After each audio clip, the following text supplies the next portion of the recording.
অনুরাগে ছোঁয়া আজকের পর্বে দেখতে পাবেন দীপাকে জীবিত অবস্থায় পোস্টমার্টাম রুমে নিয়ে যাওয়া হয় এবং ডাক্তার যখনই দীপার পোস্টমার্টাম করবেন ঠিক সে সময় সূর্য সেখানে আসে এবং দীপার হাত ধরে বলে, দীপা ম্যাম, আপনি কেন আমাকে বাঁচাতে গেলেন? আমার জন্য এসব কিছু হয়েছে। আপনার সঙ্গে তো আমাদের সেরকম সম্পর্ক নেই, কিন্তু আপনি আমার জন্য নিজের প্রাণ দিয়ে দিলেন। দীপা ম্যাম, আপনার জন্য আমার খুব কষ্ট হচ্ছে ম্যাম, প্লিজ আপনি কিছু বলুন না। এসব সব বলে আর সূর্য কান্না করে। অন্যদিকে দীপা বলে, ডাক্তার বাবু, আমার হাতটা আপনি ছেড়ে দেবেন না। আমি শেষ হয়ে যায়নি, আমি বেঁচে আছি, প্লিজ আপনি আমাকে বাঁচান। এবং সেখানকার ডাক্তার বলে, আপনি এখানে কিভাবে ঢুকে আসলেন? বাইরের লোক এই রুমে এলাও নয়, প্লিজ আপনি বাইরে যান। এবং সেই ডাক্তার বাবু সূর্যকে চিনতে পারে আর বলে, আপনি তো সূর্য সেনগুপ্ত স্যার, আপনি তো সবই জানেন, প্লিজ আপনি বাইরে যান, আমাদের কাজটা আমাদেরকে করতে দিন। অন্যদিকে প্রবীর বলে, আমি আমার বড় বৌমার কাছে যাব। আমার ঘরের লক্ষ্মী উর্মি বলে, বাবা আপনি একটু শান্ত হন, আর যে বাড়াবাড়ি করেছে সে তো শাস্তি পেয়েছে। প্রবীর বলে, কি বললে তুমি? বড় বৌমার নামে তুমি এরকম কথা বলতে পারলে? তোমাদের না রক্তের সম্পর্ক? উর্মি আর বড় বৌমা আমার ছেলে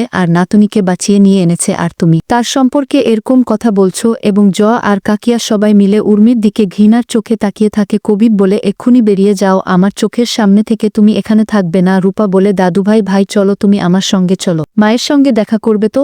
এই বলে রূপা প্রবীরকে নিয়ে সেই রুমে চলে যায়। অন্যদিকে সোনা কান্না করে আর বলে, মা তোমার সঙ্গে তো আমার অনেক হিসাব বাকি আছে, তোমাকে তো আমি শাস্তি দিতে চেয়েছিলাম, আর সেসব না নিয়ে তুমি চলে গেলে, আমি আর কার উপর অভিমান করে থাকবো বলো? অন্যদিকে দীপা বলতে থাকে, ডাক্তার বাবু প্লিজ আমাকে বাঁচান, একমাত্র আপনি আমাকে বাঁচাতে পারেন, আপনি আমার হাতটা ছেড়ে দেবেন না, আমি মরিনি ডাক্তার বাবু, আমি বেঁচে আছি, কিছু তো করুন ডাক্তার বাবু। অন্যদিকে সেখানকার ডাক্তার সূর্যকে বারবার করে সেখান থেকে যেতে বলে। ঠিক সেই সময় প্রবীর আর রূপা সেখানে আসে। ডাক্তার বলে, কি তোমরা সবাই এখানে কেন ঢুকে আসছো? প্লিজ আপনারা বের হয়ে যান এখান থেকে। বলে প্রবীর বলে, ডাক্তার বাবু, আমার ঘরের লক্ষ্মীকে আপনারা কাটাছেড়া করবেন না, আপনাদের কাছে আমি অনুরোধ করছি। রূপা বলে, ডাক্তার বাবু, আমার মা জীবনে একটা দিনও শান্তি পায়নি, প্লিজ আমি হাত জোট করে অনুরোধ করছি, আমার মায়ের শরীরটাকে কাটবেন না। অন্যদিকে সূর্য বলে, বাবা তুমি দীপা ম্যামকে ঘরের লক্ষ্মী কেন বলছো? কি হলো বল, উত্তর দাও আমাকে। তখন রূপা বলে, উনি বলতে চাইছেন মা তো আপনার জীবন বাঁচিয়েছে, তাই উনি মাকে লক্ষ্মী বলছেন। অন্যদিকে ডাক্তার বলে, প্লিজ আপনারা বাইরে যান,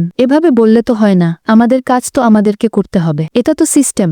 অন্যদিকে দীপা বলে, বাবা প্লিজ আমাকে বাঁচান। রূপা, তুই কিছু কর না, ডাক্তার বাবু প্লিজ আমাকে ছেড়ে যাবেন না আপনি, আমি শেষ হয়ে যাইনি, আমি বেঁচে আছি। অন্যদিকে ডাক্তার তাদের কোনো কথাই শোনে না এবং সূর্য রূপা প্রবীর বাইরে চলে যায়। অন্যদিকে দীপা বারবার বলতেই থাকে, আমাকে ছেড়ে যেও না, কিন্তু তার চিৎকার কেউ শুনতে পায় না। অন্যদিকে ডাক্তার বাবু একটা চাকু নিয়ে দীপার কপালে ধরে। বন্ধুরা, আপনাদের মতামত কি কমেন্ট করে জানান, আর পরবর্তী আপডেট পেতে অবশ্যই আমার চ্যানেলটি সাবস্ক্রাইব করুন।